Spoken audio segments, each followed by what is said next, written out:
Bienvenue à tous dans le podcast Plaisir d'agir, le podcast des gens qui veulent vivre en suivant leurs valeurs et idéaux. Je suis Daf et j'ai décidé de mettre en lumière des humaines et des humains qui ont fait le choix d'agir. Agir en fonction de leur cœur, de leurs idées, de leurs élans au service d'un monde plus respectueux du vivant, plus équitable et plus joyeux. Aujourd'hui, je discute avec Jean-Louis Renaudot, Vansois et passionné par la question politique au sens premier du terme. Bonjour Jean-Louis. Bonjour Daniel. Pour commencer, Jean-Louis, est-ce que tu pourrais nous dire qu'est-ce que c'est la politique pour toi? La politique, c'est pas que pour moi, c'est la politique en général, c'est un peu l'organisation de la cité. La cité pris dans son sens plus large qu'en Grèce, c'est-à-dire la nation.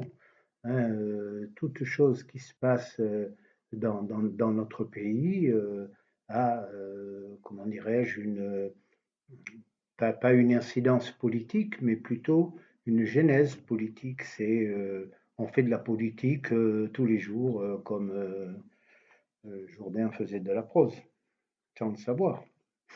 Ok, donc je pose la question parce que souvent quand je parle politique avec les gens, ils associent tout de suite ça aux hommes et aux femmes politiques, aux décideurs.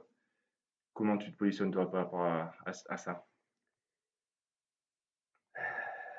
C'est déplorable.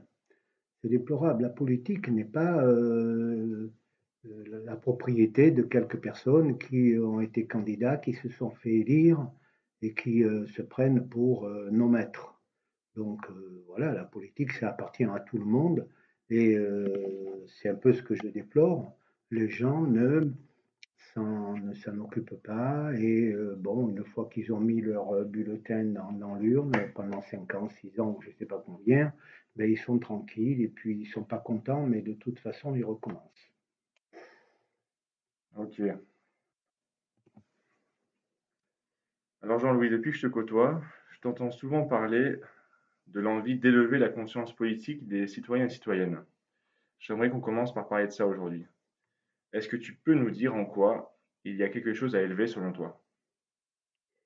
Oui, je vois que le niveau justement de conscience politique est relativement bas parce que pour énormément de gens, la politique, c'est quelque chose de sale.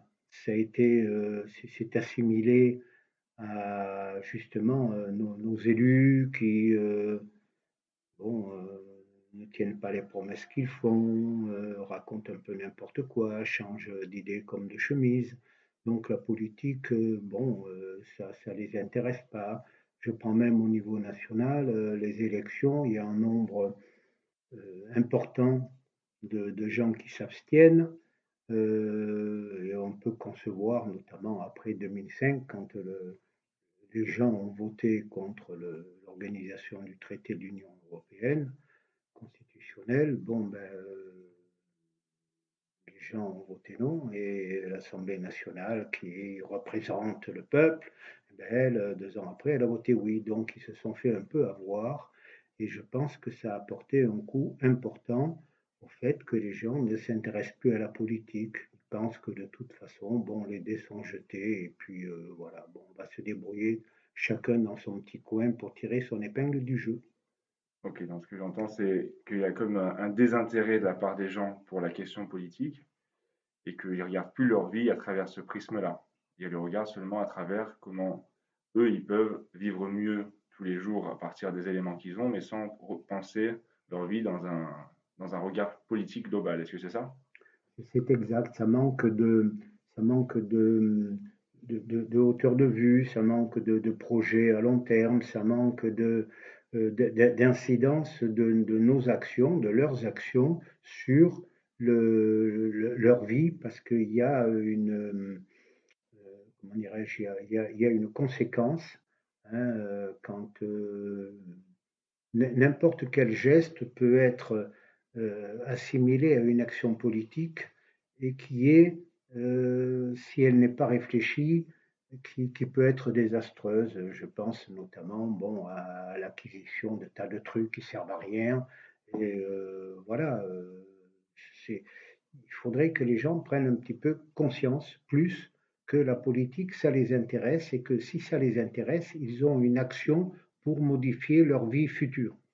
Est-ce que tu aurais un exemple un peu concret de sujet où tu penses que les gens ils auraient intérêt à, comme tu dis, élever leur conscience et essayer de voir le problème de manière un peu plus large? Oui, déjà, il faudrait qu'ils s'émancipent un peu des médias, quels qu'ils soient, qui sont là pour euh, les influencer, pour leur faire croire des tas de choses. Déjà, s'ils pouvaient prendre un peu de recul et avoir une réflexion et ne pas forcément marcher à l'émotion ou au sentiment, mais bien souvent un peu à la réflexion, ça serait quand même mieux. Qu'est-ce que ça pourrait changer? Ah ben ça change, ça change le jour où ils auront à prendre des décisions, notamment à l'heure actuelle, on est un peu piégé avec les élections, puisque c'est le seul moment où le peuple, les gens ont l'impression d'avoir un pouvoir en votant pour quelqu'un. Et bon, donc, votez pas pour n'importe qui, votez pour un peu ce qui pourrait correspondre à leurs idées futures, à, à ce qu'ils pensent être bien pour la terre, leurs enfants, les petits-enfants, enfin bon, pour l'ensemble de, de la communauté. Ok, donc ça permettrait de, de, de la jouer plus collective, quoi, en gros. Oui, oui, depuis des années, bon, j'ai déjà un peu vécu et j'ai vu une certaine évolution. Il y a un égoïsme qui augmente, mais alors de façon absolument extraordinaire. Alors est-ce l'influence de la télévision, des médias, bon, sans doute une partie, mais avant il y avait beaucoup plus de liens entre les personnes et il y avait un sens de la solidarité que nous n'avons plus maintenant. Euh, enfin, que nous n'avons plus maintenant, que beaucoup ont perdu. Maintenant, c'est chacun pour soi, et puis bon, Dieu pour tous, pour ceux qui croient. Mais c'est quand même une perte importante, à mon avis, de la sociabilité, de la relation qu'on peut avoir avec autrui, de l'entraide, voilà, toutes ces valeurs-là, bon, ben, elles sont foulées aux pieds parce que ça fait des années, un demi-siècle, peut-être même un peu plus, que pour certains, l'égoïsme, c'est beaucoup mieux. Bon, vous l'avez compris, dans cet épisode, on va parler politique et puis conscience politique et puis intérêt des habitants, des citoyens, citoyennes ou pas pour cette notion de politique. Mais avant de revenir sur des notions que tu as commencé à aborder, comme les élections, la démocratie, la transformation de la société, j'aimerais bien qu'on vienne un peu d'abord sur ton parcours à toi. Et peut-être que tu serais d'accord pour nous raconter comment est-ce que toi, ta propre conscience politique s'est forgée dans ta vie. À quel moment est-ce que tu as commencé à y penser, à conscientiser des choses, à forger ta façon de voir le monde et de vouloir t'engager. Eh bien, c'est assez simple.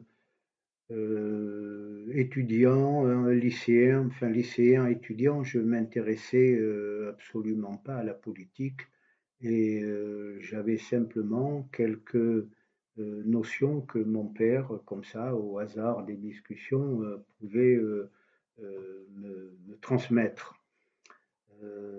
Puis, bon, en prenant un petit peu de Ton père, responsabilité, il faisait quoi ton père? mon père était employé de banque, hein. C'était quelqu'un qui était de gauche, qui était même, qui votait communiste à l'époque. Et je me souviens d'une phrase, euh, les gens voteront communiste quand ils auront plus de quoi manger. Et c'est une phrase qui m'a marqué, enfin, que j'ai retenue, parce que même à l'heure actuelle, on le sent très bien, il n'y a pas une volonté de changement tant qu'on a un certain confort, bon,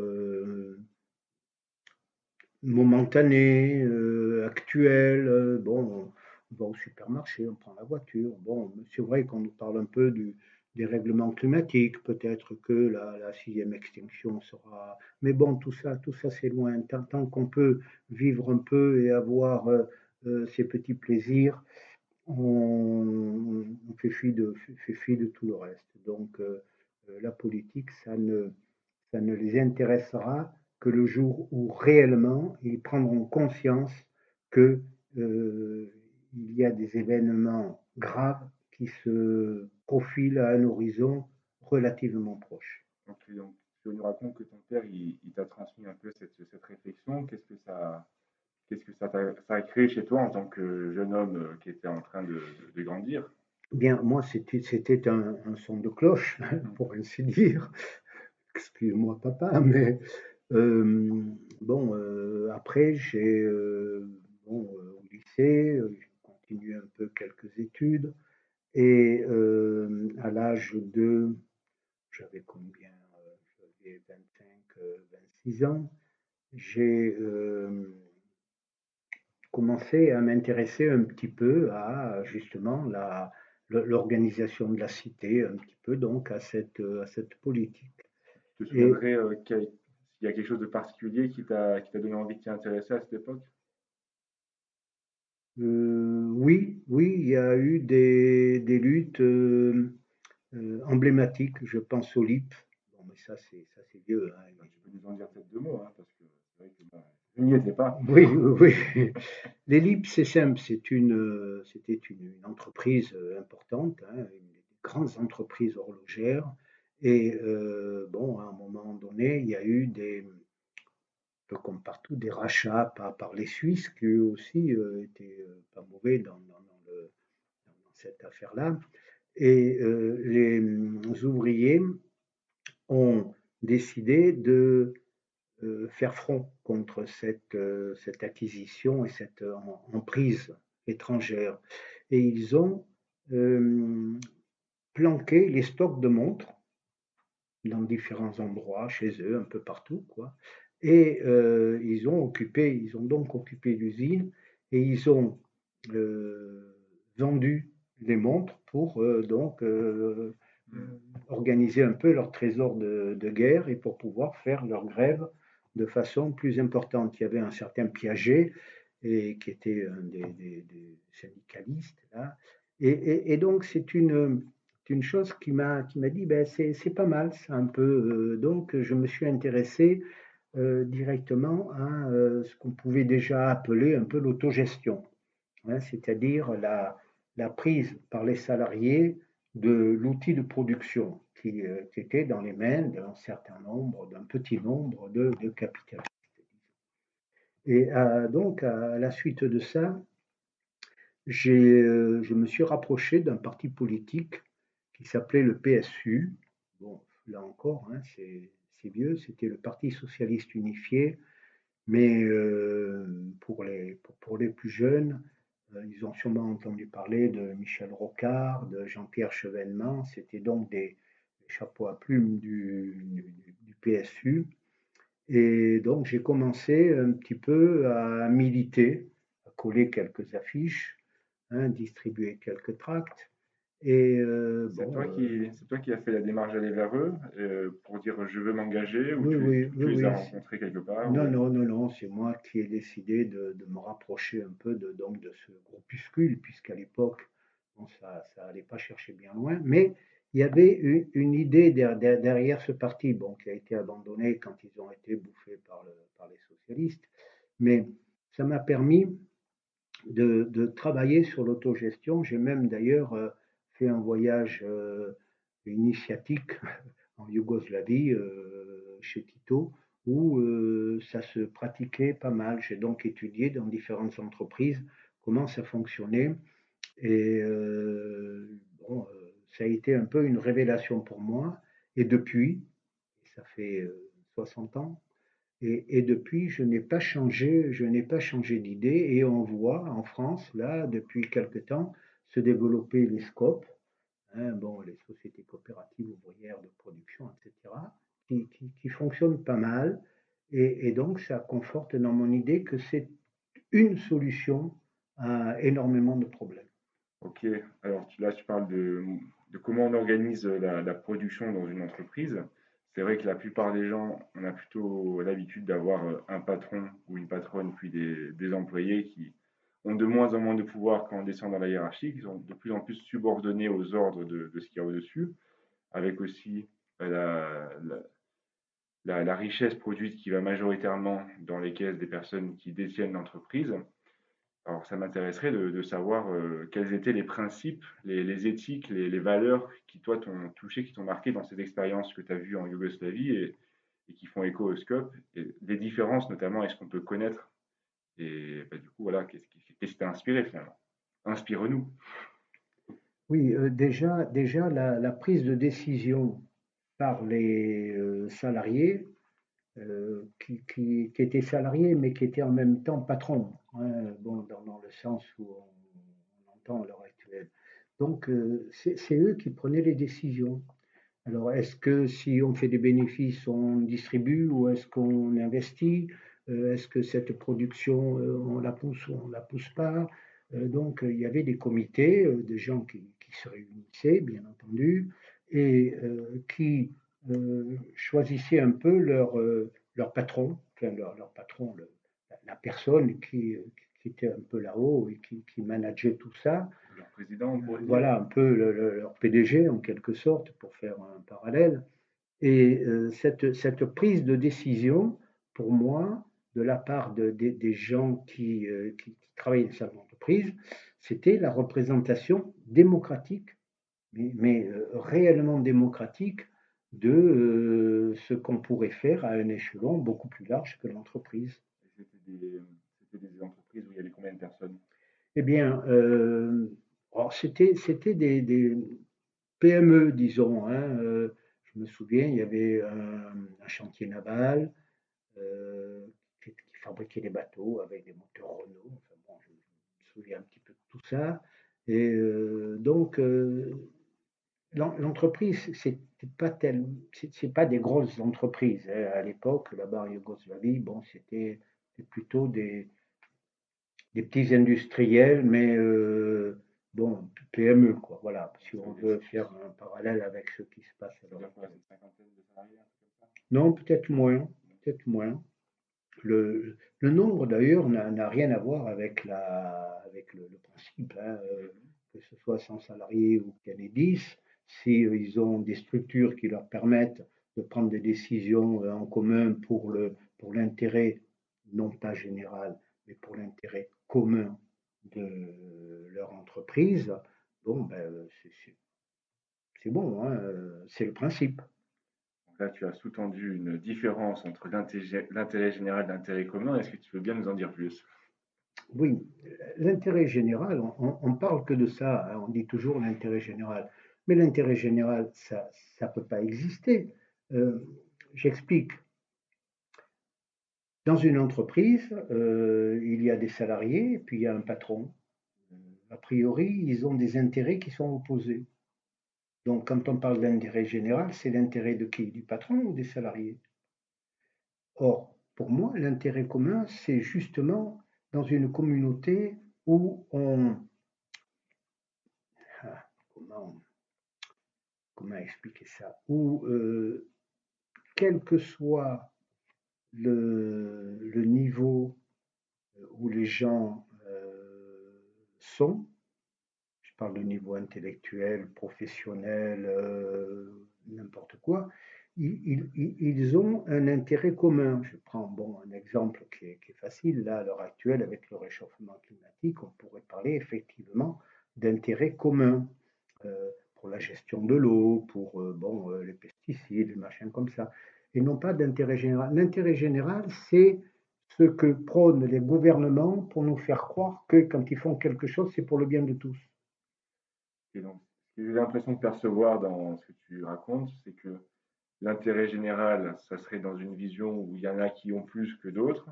Et donc, il faut trouver du général au milieu de tout ça. Et le commun, on part du principe que tout le monde est égalité finalement. Et donc, on cherche le commun au milieu de tout ça. Absolument, absolument. Ok. Alors, si on revient un peu à ton histoire, parce qu'on a commencé à parler Oui, de politique, et puis là, on est parti donc, dans le monde de l'entreprise, qu'est-ce qui s'est passé après? j'ai milité un petit peu, et puis ce PSU en question s'est rapproché du Parti socialiste. Euh, à l'époque, les gens pensaient que la social-démocratie allait apporter du bien-être un peu à tout le monde. Et je m'en suis détaché. Je m'en suis détaché et j'ai abandonné mon militantisme. Euh, j'ai continué mes études, je suis parti à l'étranger, donc c'était déjà plus difficile de s'investir en politique, mais j'ai toujours suivi ce qui se passait en France. Alors, je trouve que c'est intéressant, en fait, dans le parcours d'une personne, de voir ces engagements qui, un- qui des fois ont été actifs et qui des fois ont été en retrait, parce qu'en fait, tu t'es retiré, mais tu n'as pas retiré tes idées de ton cerveau.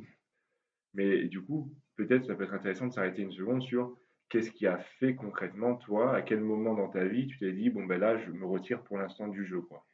Eh bien, c'est simple, hein, le travail, la famille, l'enfant, des journées longues, bon, avec très peu de possibilités, hein, métro, boulot, dodo, on connaît ça. Donc, c'est extrêmement difficile quand on est actif. euh, Quand je dis actif, c'est bon, dans la vie professionnelle en quelque sorte, parce qu'on est actif même quand on est à la retraite. Donc, quand on est, petit aperçu, quand on est actif, donc on a énormément de contraintes au niveau du temps, et donc on ne peut pas s'investir comme on peut le faire plus tard.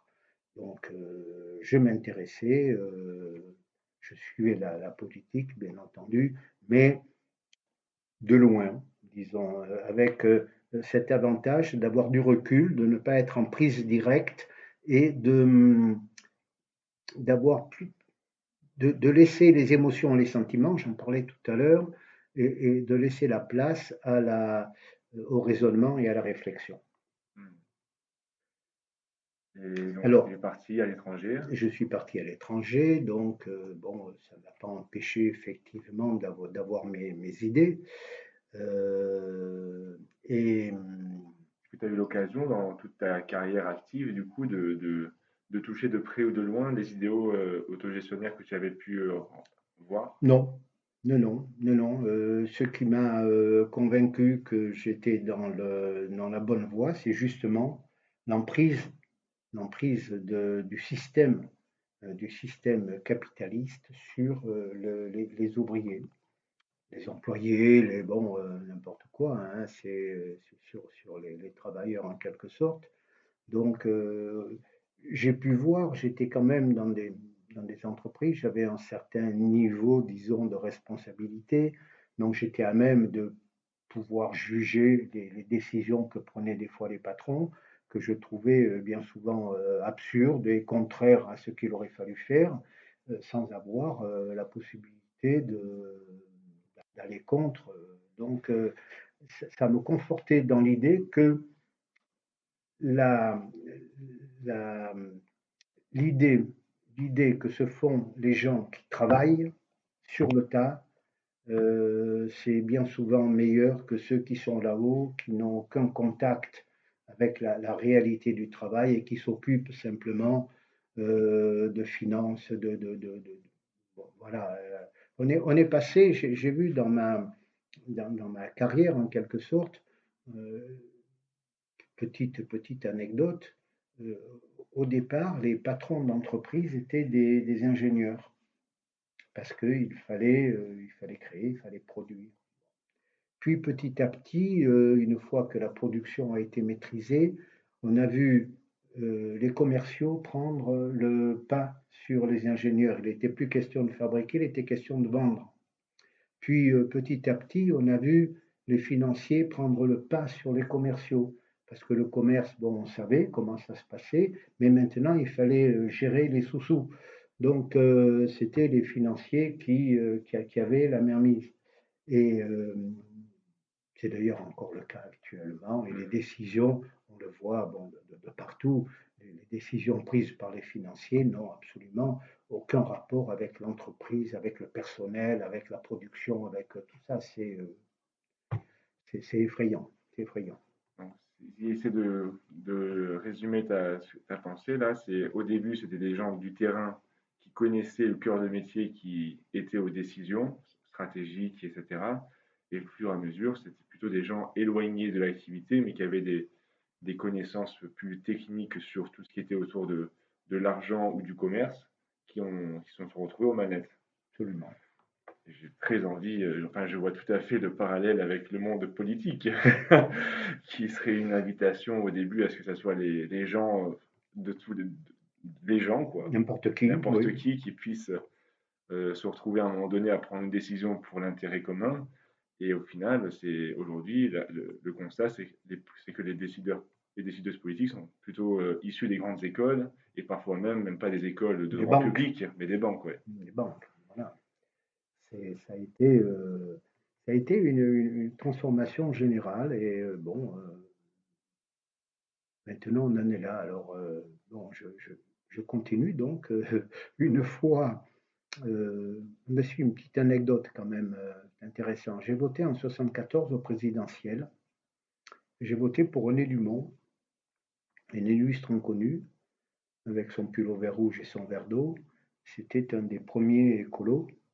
Et là aussi, travaillant en Afrique, j'ai pu toucher du doigt un peu ce qu'il nous racontait et commencer déjà à m'intéresser à l'écologie. Alors, je ne suis pas un écologiste, hein, j'ai ma voiture,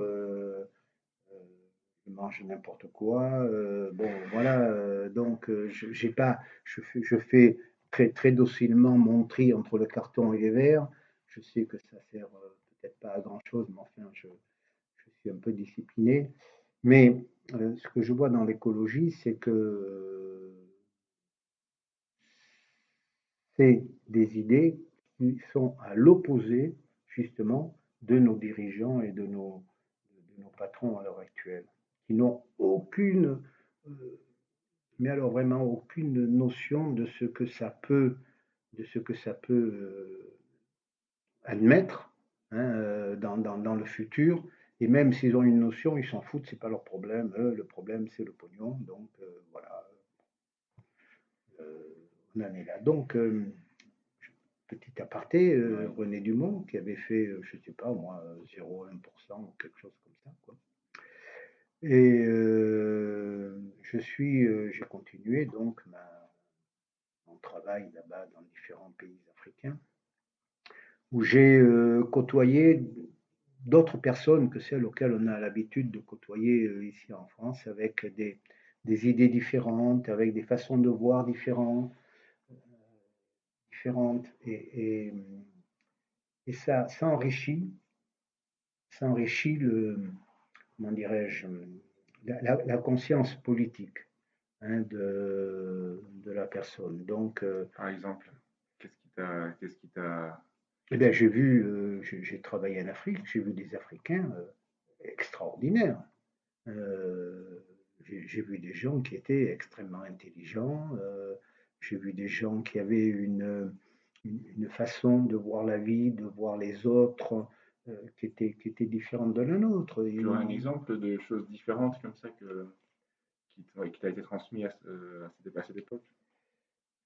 Alors, c'est un ensemble, c'est un contexte, c'est une ambiance, euh, il y avait le chef de village, mais dans le chef de village, il y a aussi la réunion sous le fromager où les gens discutaient. Bon, pas les femmes, hein, ça c'est. Enfin bon, chez nous c'est pas mieux. Et, un peu. Et où ils discutaient. Donc il y avait déjà là une relation. Il fallait un chef parce que c'était la tradition. Et puis de tout temps, il y a eu des gens qui ont pris un chef, qui ont pris des responsabilités. Donc, mais là, les décisions étaient déjà beaucoup plus, comment dirais-je, disséminées dans les habitants, parmi les habitants du village. Donc ça, c'est quelque chose qui est aussi important. Ok. Donc finalement, tu as fait tes études, tu es parti en pèlerinage en Yougoslavie pour voir le monde de l'autogestion dans l'entreprise. Tu es parti travailler en Afrique et tu as rencontré donc d'autres façons de faire village, de faire société ensemble sur un territoire. Et qu'est-ce qui finalement a fait que tu es revenu à l'engagement plus concret, plus direct? Et bien, le fait de revenir en France, la retraite, avec donc du temps, très important le temps, et je me suis consacré euh, immédiatement à du bénévolat.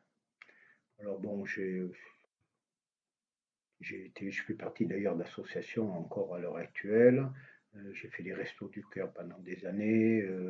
Bon, donc j'ai voué un petit peu une partie de mon temps à l'autre, hein, aux autres. Et c'est extrêmement enrichissant parce que bon, on garde contact avec avec les problèmes qu'ont les différentes strates de la population. Bon, et ça permet ou de se remettre en question, ou de se poser les problèmes et de voir si on est dans la bonne solution ou pas. Ça crée des relations.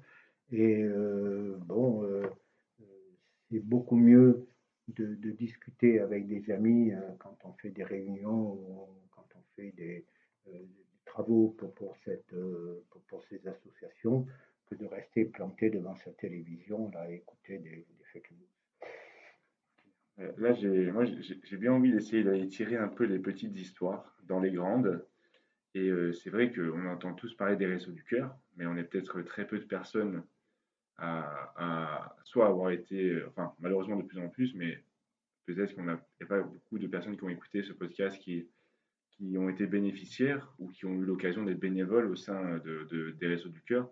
Est-ce que tu pourrais nous raconter ce premier jour où tu t'es retrouvé là à faire une action comme ça avec les gens qui étaient là? Rien de particulier. J'étais habitué quand même dans les entreprises où j'ai travaillé à avoir des contacts avec bon, énormément de personnes à tous les niveaux. Donc, je dirais une certaine aisance dans les relations.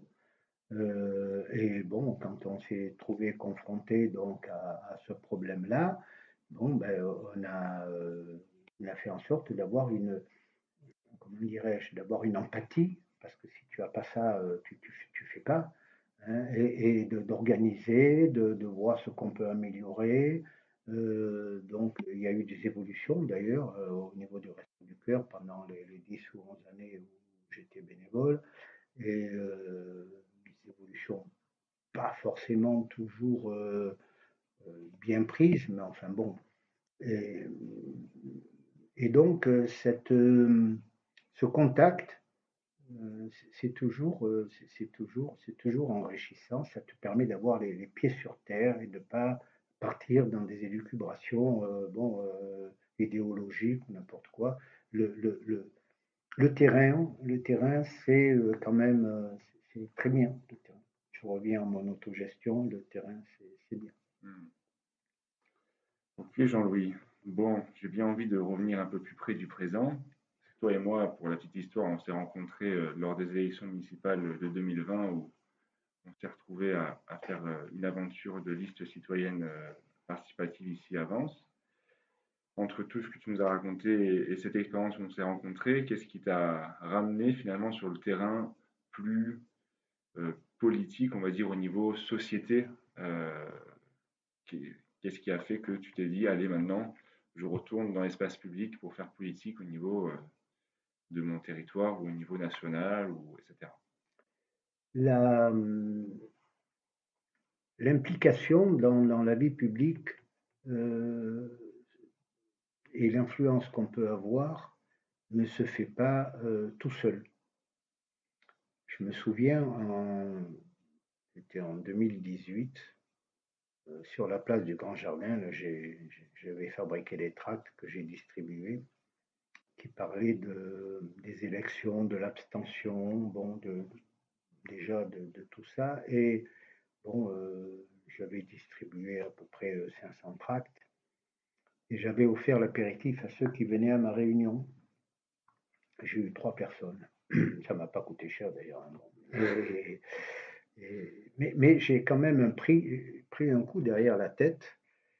Je me suis dit, bon, ben, tout seul, tu n'arriveras pas à faire grand-chose. Donc j'ai pensé que en s'associant, on pourrait peut-être avancer sur ce chemin-là, mais en m'associant pas avec n'importe qui et pas avec des partis politiques. Je pourrais expliquer après pourquoi. Donc voilà, j'ai vu une expérience euh, au cinéma là avance sur ce qui s'était passé à Saillant. Euh, Ça m'avait bien plu parce que pour une fois, là aussi, la base avait pris un peu le pouvoir dans une commune et c'était donc les gens de la base qui décidaient et non pas des élus bon, qu'on voit une fois périodiquement. Donc ça rentrait un peu là aussi toujours dans mon obsession, enfin une obsession c'est un bien grand mot, mais enfin dans mon idée de faire participer les gens. Donc j'ai participé à une liste, je ne faisais pas partie de la liste parce que bon, j'avais déjà un certain nombre d'années. Et puis on verra aussi un peu après, je ne suis pas pour les élections. Donc, Mais vas-y tout de suite, hein, c'est parti. oui, c'est parti. Et j'ai aidé la liste en tant que mandataire financier. Donc, bon, voilà, j'ai apporté mon petit écho. Et à la suite du résultat des élections, il a été question qu'on crée une petite association, la Dynamique citoyenne des Baous, où on a fait énormément de réunions. Ça a tombé un petit peu avec l'épidémie de Covid. Donc, on s'est réunis, vidéo, machin, tout. Bon, on a fait énormément de choses pendant 2 3 ans. Et au sein de cette association, j'ai initié, comment dirais-je, un genre de possibilité de faire réfléchir les gens toujours dans cette optique d'élévation du niveau des consciences politiques. Alors, on a créé un espace de réflexion politique citoyenne et on s'est réunis régulièrement pendant plus d'1 an où on discutait de différents sujets. Bon, ça, toujours intéressant de discuter de tout et n'importe quoi, mais nous avons subi un coup d'arrêt par la mairie qui nous a empêchés de nous réunir à la Villa Berthe. Et par la suite, j'ai eu des problèmes de santé qui m'ont quand même un petit peu éloigné de ces préoccupations. Bon, maintenant, ça a l'air de se calmer un peu. Donc, on a repris cette idée et voilà, je suis encore sur la brèche. Tant que ma santé le permet, je continuerai. Ok, parce qu'effectivement, tu vas faire prochainement une conférence sur le sujet des élections telles que c'est fait aujourd'hui, dans le modèle dit démocratique d'aujourd'hui. Et il y a un instant, tu disais, tu n'es pas forcément pour les élections. Non, Tu veux bien nous raconter? oui, je peux raconter brièvement parce que bon, sinon on va y passer pas mal de temps.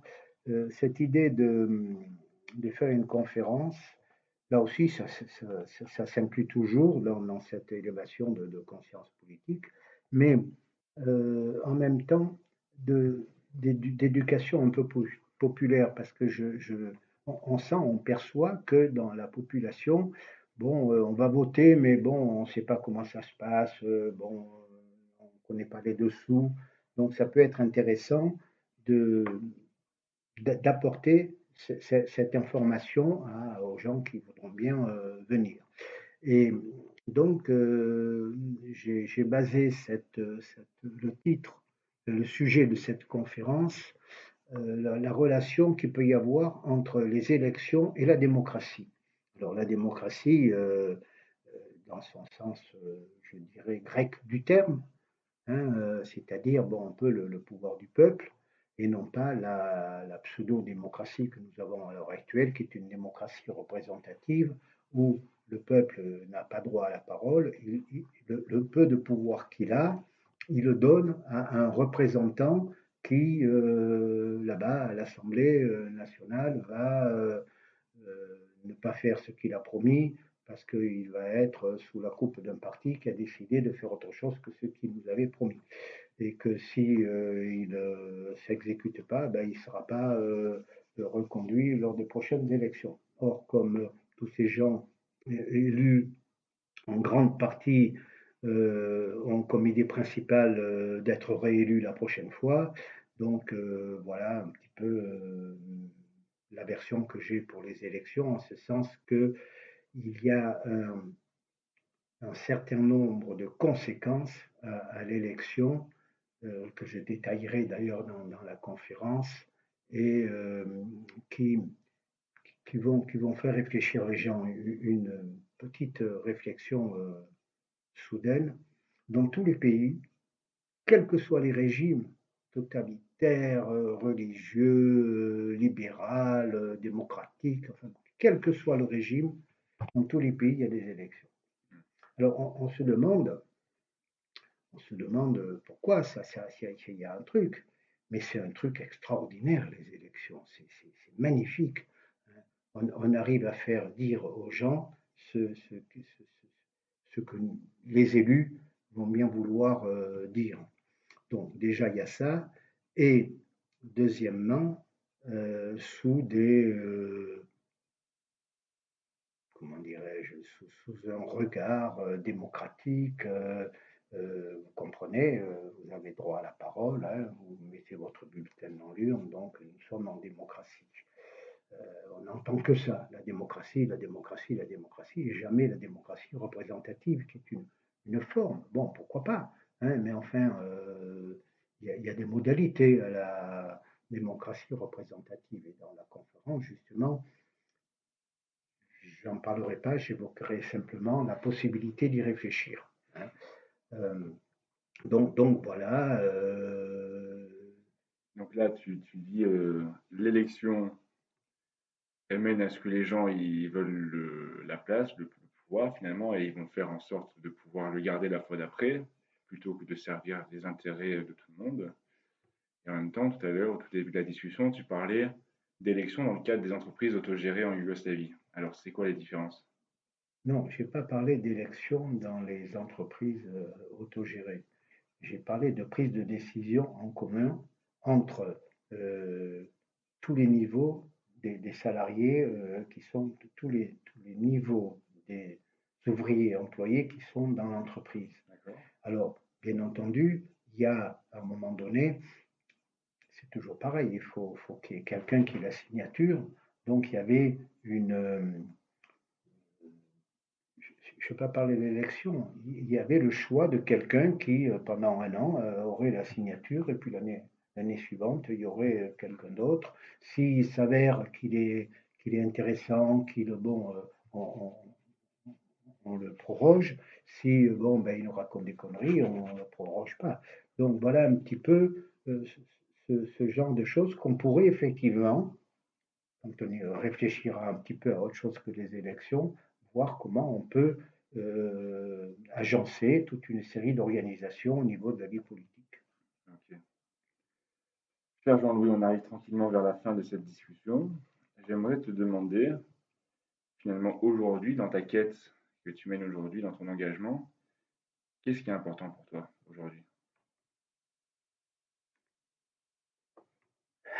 Ben, égoïstement, je dirais que si j'arrive un peu à intéresser quelques personnes et à les faire réfléchir et à faire en sorte qu'elles puissent voir les choses autrement qu'à travers le spectre du grand écran ou des petits, bon, ben, je dis égoïstement, ça m'apporterait quelque chose. Je serais satisfait dans ma vie d'avoir fait autre chose que de travailler pour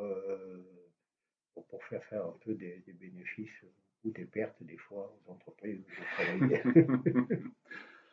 Donc, j'entends que c'est l'envie d'en mener d'autres à agir eux aussi et à réfléchir et à pas juste accepter les choses telles qu'elles sont.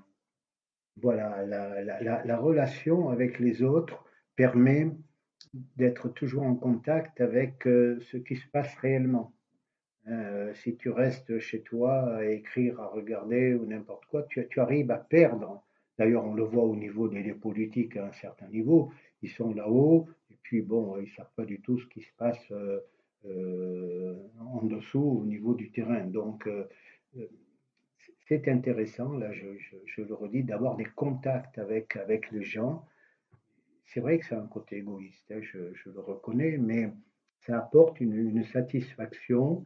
Et quand je bricole à la maison, que j'ai réalisé un travail qui me plaît, eh bien je suis content. Hein, euh, c'est pas grand-chose, mais j'ai réalisé un truc.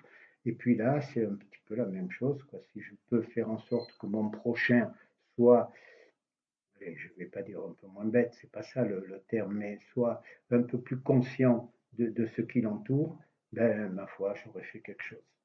Ok, je crois que tu es dans le thème de ce podcast, hein, parce que moi j'ai envie de parler du plaisir d'agir, parce que justement ça nous fait quelque chose de bien aussi à nous en tant qu'individus qui faisons le choix d'agir, d'œuvrer, de faire quelque chose qui dépasse notre simple vie personnelle.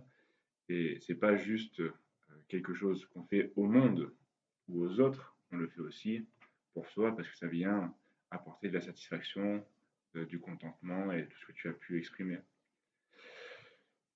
Avant de nous quitter, il y a une question que je souhaite poser à toutes les personnes que j'interroge.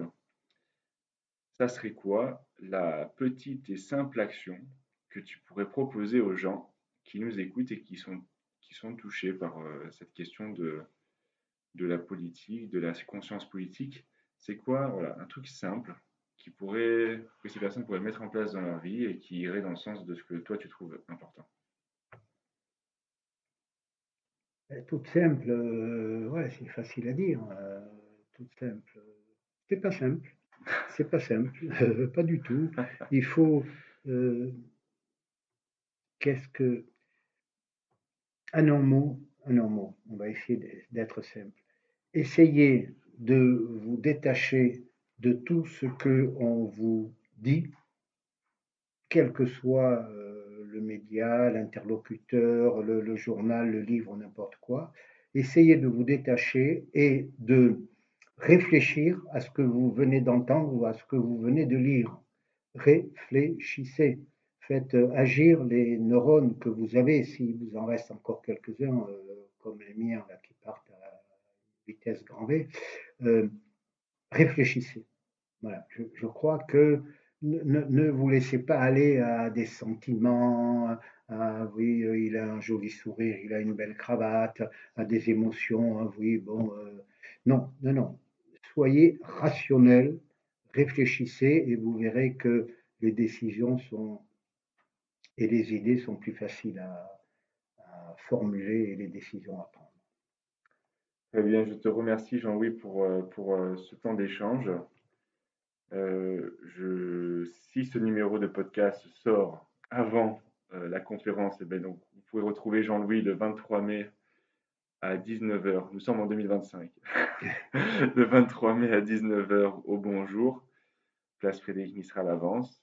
Et donc sa conférence sera sur le sujet de l'élection, outils ou entrave à la démocratie, soutenue donc par l'association que tu as citée, la Dynamiste citoyenne des Batous, des Baous.